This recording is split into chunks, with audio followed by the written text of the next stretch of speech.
Tenemos un presidente que solamente está enfocado en su reelección, limpiando el camino para que no tenga contrincantes, como es el caso de Verónica Abad, a quien la sacó prácticamente de la vicepresidencia del Ecuador de una forma ilegal. De la misma manera, allá en Topic, estos pleitos no solamente se dan con el entorno cercano del presidente, también con Aquiles Álvarez, su propia ministra Robo, entre otras víctimas más del presidente actual. Pero todo esto que le digo pasaría realmente desapercibido si es que el presidente hiciese un buen trabajo con los ecuatorianos, pero esa no es la situación. Y Luisa González ha salido a dar declaraciones sobre lo que ocurre en el Ecuador, sobre los chats de Fernando Villavicencio y otras cuestiones más que usted va a conocer el día de hoy. Si usted apoya a Luisa González, deje un me gusta en este video, comparta y también deje su opinión. Y sobre todo, si no está suscrito, hágalo en este momento, que es totalmente gratis. Las palabras de Luisa González a continuación.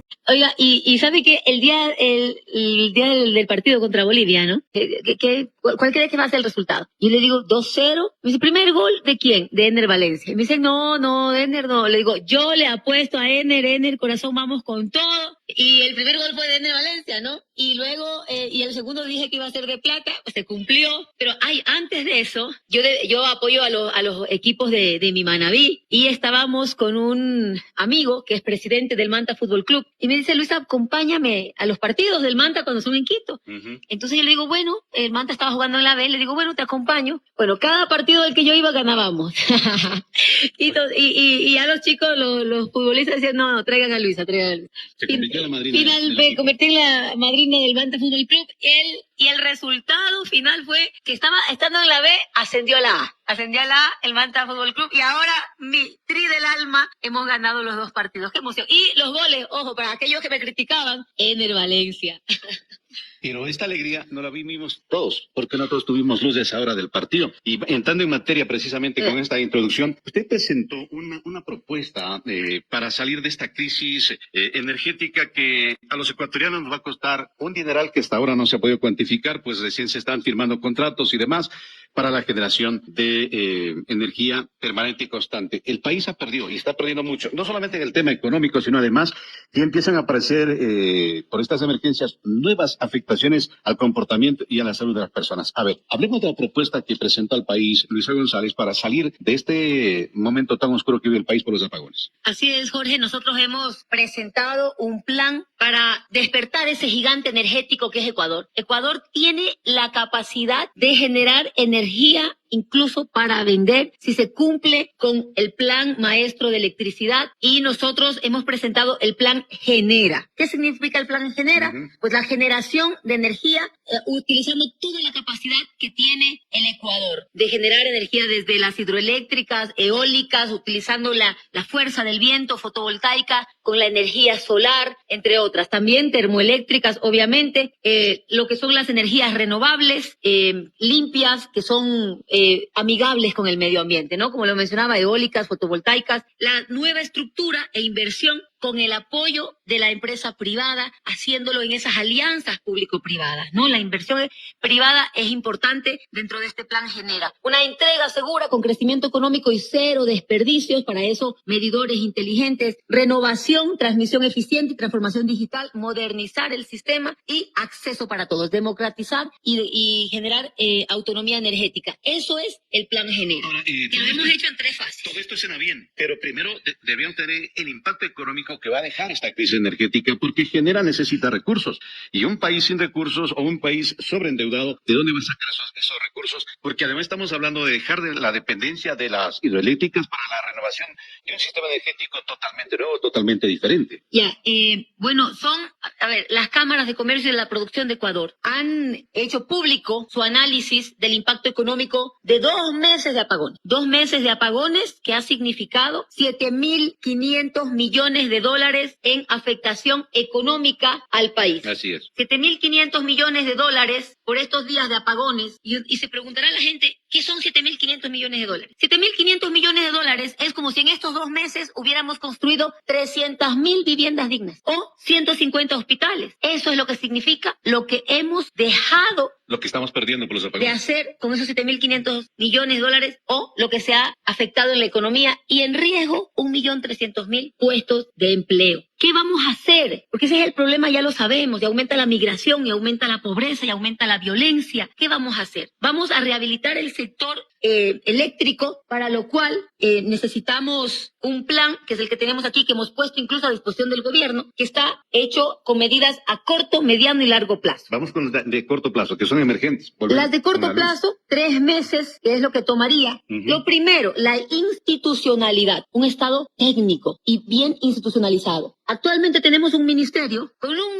ministro que atiende energía, electricidad, minas y petróleo. Eso es parte del desastre que estamos viviendo. Mientras atienden petróleo, descuidan electricidad o viceversa. Vamos a devolver el Ministerio de Electricidad y Recursos Renovables, donde se enfoquen netamente en la política eléctrica. Devolver la SELEC a Azuay, donde he estado siempre, porque es parte también de la descentralización del Estado y de generar riqueza en diferentes áreas del país. Lo siguiente, poner a funcionar toda la capacidad instalada que tiene Ecuador. Nosotros tenemos una capacidad instalada para generar energía que está siendo subutilizada, que no se está poniendo en funcionamiento. Centrales termoeléctricas que tienen la capacidad de generar solamente la del Electroguayas, puede generar cerca de 800 megavatios. ¿Pero y por qué no lo hacen? Y no es porque no hay ni la voluntad política ni la decisión de poner a funcionar todo nuestro parque termoeléctrico, un abandono absoluto de las autoridades, y con eso tenemos las correspondientes consecuencias de que no tenemos nuestro parque termoeléctrico funcionando. Ahí están centrales como Givino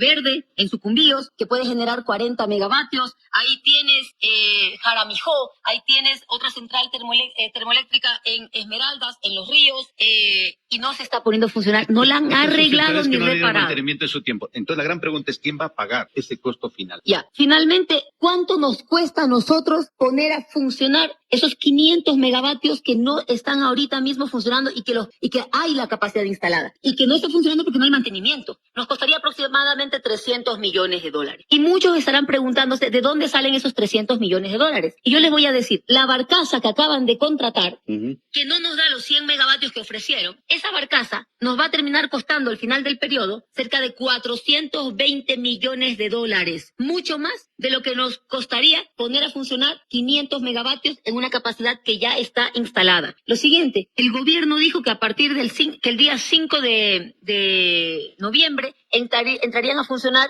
50 megavatios con motores que acaban de comprar por 50 millones de dólares en Quevedo. No llegaron los motores, no se ha dicho qué medidas se va a tomar contra la empresa que no ha cumplido con su contrato y no tenemos esos megavatios que han costado 50 millones de dólares al Estado ecuatoriano. Lo siguiente, este 30 de noviembre deben empezar a funcionar 100 megavatios más para el Salitral con un costo de 100 millones de dólares. Ahí tienes 150 millones de dólares que bien pudieron haber sido utilizados en arreglar la capacidad instalada que ya tenemos, las centrales termoeléctricas que ya tenemos y no lo han hecho. Así que un primer paso, recuperar esos 500 megavatios, que es más de lo que estamos suplicando a Colombia que nos ¿Eso se venda. puede hacer en los primeros 3 meses como propone la fase 1? Eso ya debió haber estado hecho máximo hasta marzo de este año, porque se sabía que íbamos a tener este problema y no se lo hizo. Y en 3 meses eso puede estar funcionando. Por eso hacemos el planteamiento. Esto es hecho con técnicos. Lo siguiente es controlar las pérdidas. En el tema, en toda la red de transmisión eléctrica, nosotros perdemos cerca de un 20% de la generación. Cerca de 1.000 megavatios se pierden por problemas técnicos y no técnicos también. Y aquí, con un mejor manejo, podemos lograr recuperar 300 megavatios. Un programa también denominado Red Solar Familiar, donde con créditos verdes a una tasa preferente de 1 dígito, las familias puedan adquirir paneles solares, instalarlos en sus domicilios, en el techo, se pueden instalar los paneles solares, se conecta a la red estatal, se genera la energía, va a la fuente nacional, pero lo que usted generó se descuenta de su planilla de energía eléctrica y usted va a pagar menos por luz, ¿sí? Así integramos también a las familias a este proyecto de generación y soberanía energética. Inversión desde el Estado o puede ser una inversión estatal o mixta con la empresa privada de cerca de 700 millones de dólares para nuevas fuentes de generación termoeléctrica, eléctrica, por una por 600 megavatios. Y finalmente también las mineras. Las mineras, hay dos en especial, que su concesión se le entregó con la condición de que generen su propia energía.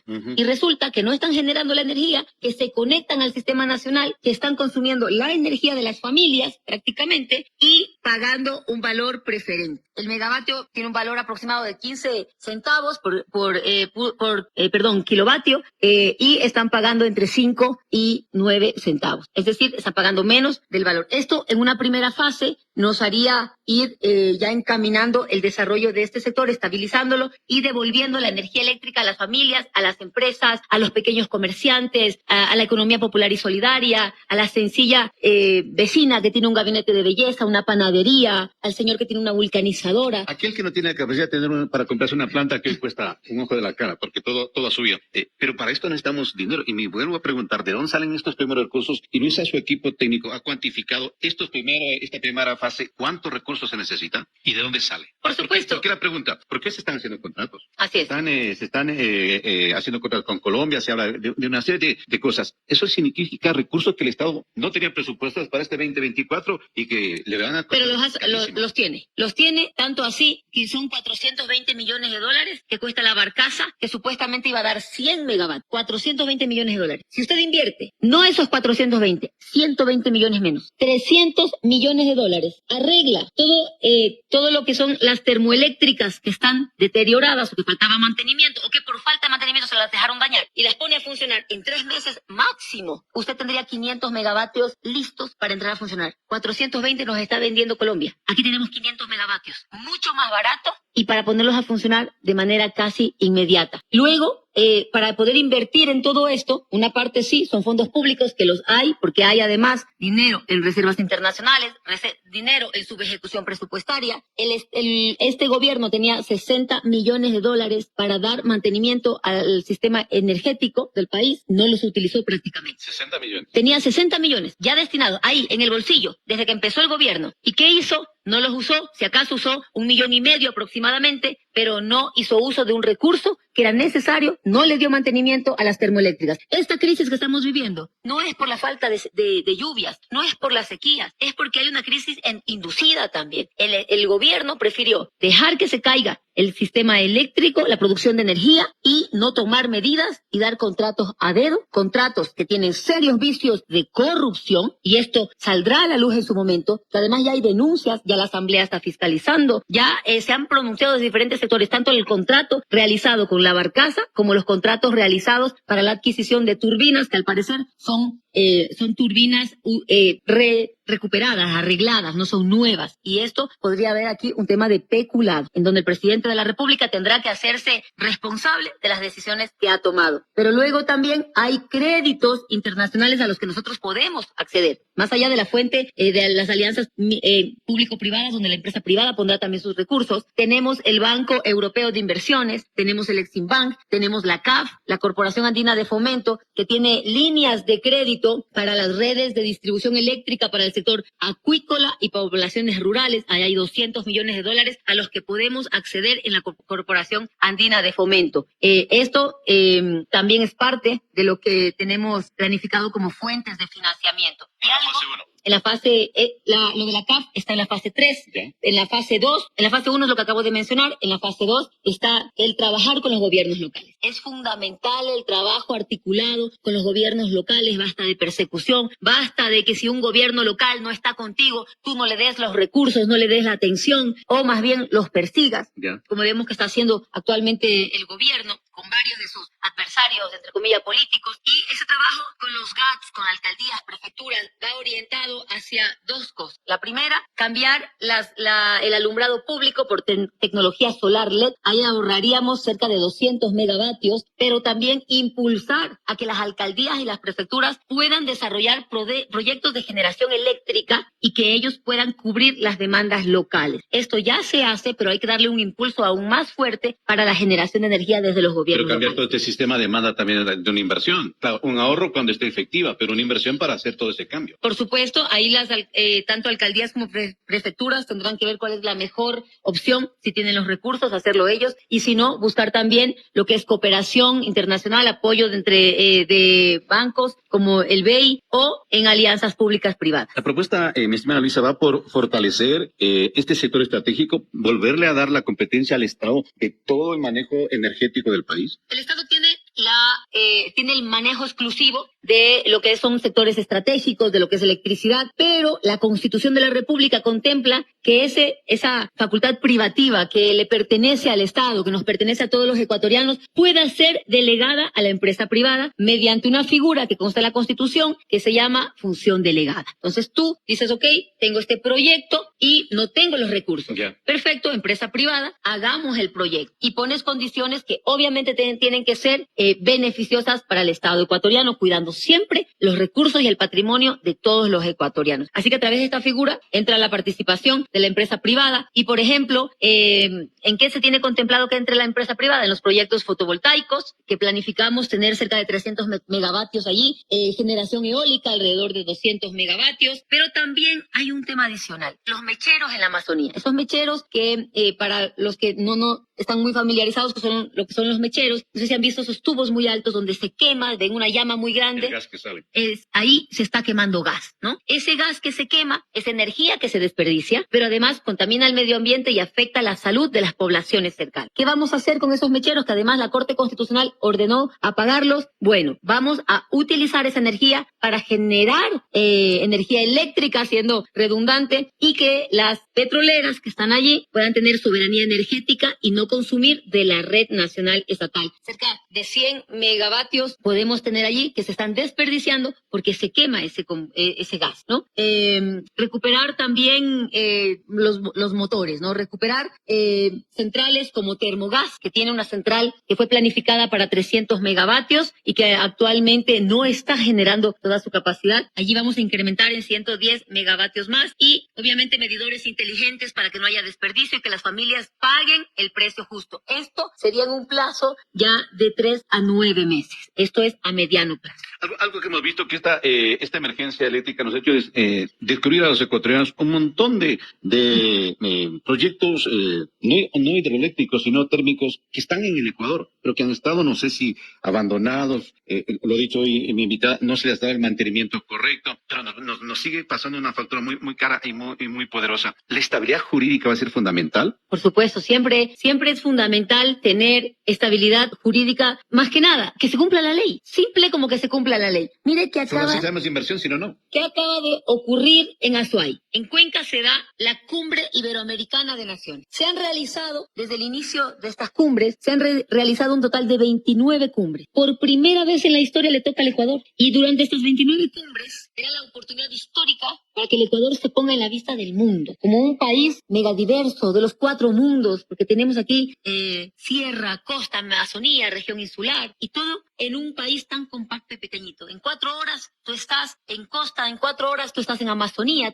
en menos de 4 horas partiendo de Quito ya estás en nevados, en volcanes. Era la oportunidad histórica. Esta Cumbre Iberoamericana de Naciones está compuesta por 3 países europeos y 19 países latinoamericanos. De esos países latinoamericanos, de los 19 países latinoamericanos que lo integran, ¿saben cuántos países asistieron a este país? A esta tierra maravillosa ecuatoriana. 0 países vinieron. El único país latinoamericano presente fue Ecuador. ¿Pero por qué era el país sede? Entonces, el candidato de Carondelet, que se ha pasado insultando a presidentes, violando la normativa internacional, los tratados, las convenciones, el derecho internacional, y que recibió el rechazo del mundo, la semana anterior recibió el rechazo de toda Latinoamérica. Ningún país envió a su presidente, ningún presidente latinoamericano asistió. Tanto así que estas cumbres se cierran con una declaración final. Estas declaraciones finales de las cumbres es a qué se comprometen los estados. La hoja de ruta hacia el desarrollo, hacia los compromisos, en este caso con Europa, con Latinoamérica, y es la primera vez en 29 cumbres que se cierra sin la declaración final. ¿Por qué no hubo declaración final? Porque no hubo presidentes. Y eso que el rey había dicho que no iba a venir, el rey de España, y al final creo que se compadeció y vino, porque tampoco hubiera habido delegación, representación de España, pero ojo, el presidente de gobierno español no vino No vino. Es una clara muestra de cómo Ecuador está aislado de la comunidad internacional. Esas personas que decían que valiente, invadió una sede diplomática, no le importó el derecho internacional, rompió la normativa. Aquí están las consecuencias. Aquí están las consecuencias. Ningún país vino al Ecuador con la correspondiente afectación económica, porque si hubieran venido las delegaciones completas con los presidentes, hubiera habido mucha más difusión. Y en lugar de Ecuador ser una maravillosa noticia en el mundo, fue una vergüenza absoluta, y la noticia fue que ningún país latinoamericano asistió a la cumbre en Ecuador. Hablando de consecuencias, ya que tocó ese tema, mi estimada Luisa, dicen que el fruto de lo que hoy vive el Ecuador es una consecuencia de el paso del gobierno del expresidente Rafael Correa, de sus supuestos alianzas o no sé qué asuntos. ¿Cómo responden ustedes a esto que trata de endosarle a la RC todo lo que hoy en tema de inseguridad, de violencia se vive en el Ecuador? Esto es muy simple. Aquí yo los llamo la reflexión, porque hay que reflexionar técnicamente. No podemos dejarnos engañar, que nos sigan engañando, que nos sigan mintiendo. Y me van a perdonar que nos sigan viendo la cara de tontos. Van 3 gobiernos inútiles que han aumentado la deuda pública en más de 47.000 millones de dólares. Tenemos una deuda pública que se ha duplicado prácticamente sin una sola obra. Que me digan los riobambeños, los ambateños, la gente de la Sierra Centro, los ecuatorianos, ¿qué obra se ha hecho? Si aún el ferrocarril, que era algo que nos llenaba de orgullo, que atraía el turismo, que dinamizaba la economía, aún eso nos lo han destruido, nos lo quitaron. Nos quitaron todo, no se hizo una sola obra en 7 años y nos aumentan la deuda pública en más de 47.000 millones de dólares. Díganme dónde se fue ese dinero. Nosotros, en nuestro gobierno, nuestra deuda no superó el 40% del PIB. Hoy esa deuda está duplicada. Pero inaugurábamos una obra por día en esta provincia. Obras que nunca se habían hecho, desde centros de salud, carreteras, en educación, todo. Unidades educativas del milenio, obras que jamás se hicieron. Y con una deuda pública que no superó los 40.000 millones de dólares. Hoy día tenemos más de 80.000 millones de dólares en deuda pública y no hay una sola obra. A esa reflexión tenemos que llegar. ¿Y qué es lo que dicen? Es que es el correísmo que nos dejó. Es que hágame el favor. Y todo lo demás. Que me digan un solo juicio que hay por sobreprecios y nos sentamos a conversar. No existe una sola obra hecha con sobreprecios. No existe. Habían reajustes en las obras, por supuesto que sí. ¿Pero por qué? Porque cuando empezábamos una obra, digamos una escuela educativa del milenio, ¿no? Nosotros planificábamos hacerla, no sé, pongo un ejemplo, para 3.000 estudiantes y venía la comunidad del alcalde y nos decían, oiga, queremos que sea para 5.000, queremos hacerla con canchas, queremos hacerla con estos laboratorios, queremos hacerla más grande. Entonces se cambiaba la obra y había un reajuste de precio. Jamás un sobreprecio. Eso de sobreprecio es el discurso que han utilizado aquellos inútiles, ineficientes, que aún lo que hicimos en obras lo dejaron deteriorar y que no han sido capaces de hacer una obra digna para el pueblo ecuatoriano mientras se nos llevan el país en peso. Y la muestra más clara es el sector eléctrico. Dejamos hecho un plan maestro de electricidad. El consumo de energía en el país aumenta en aproximadamente un 5% anual. Es decir, durante estos 7 años tenían que hacer obras nuevas, crear nuevas fuentes de energía, ¿no? Nuevas o hidroeléctricas o eólicos o termoeléctricas o fotovoltaicos, nuevos proyectos. En lugar de hacer eso no hicieron nada. ¿Por qué? Porque no creían que en el Estado, porque no quisieron cumplir el plan que les dejamos hecho, el plan maestro de electricidad, que era cuestión simplemente de seguir el camino, de ejecutar este plan. No lo hicieron y hoy pagamos las consecuencias. Gobiernos ineficientes como el actual, un gobierno improvisado, un gobierno que sigue repartiendo contratos a dedos, un gobierno que se reparte los contratos con su misma familia, que persigue a quien considera su enemigo, como vemos lo que está haciendo con el señor Jan Topic, que no le bastó con quitarlo de la papeleta electoral, que ahora lo está persiguiendo en sus negocios familiares, que lo hizo con su ex esposa, que lo hace con su propia hija, que lo hace con su vicepresidenta, que lo hace con quien él cree que le puede ser contrario en la participación política, lo hace con el alcalde de Guayaquil, se pelea con los presidentes de otros países, insulta a presidentes de otros países y se olvida de gobernar. Y no le hemos visto nunca salir a presentar un plan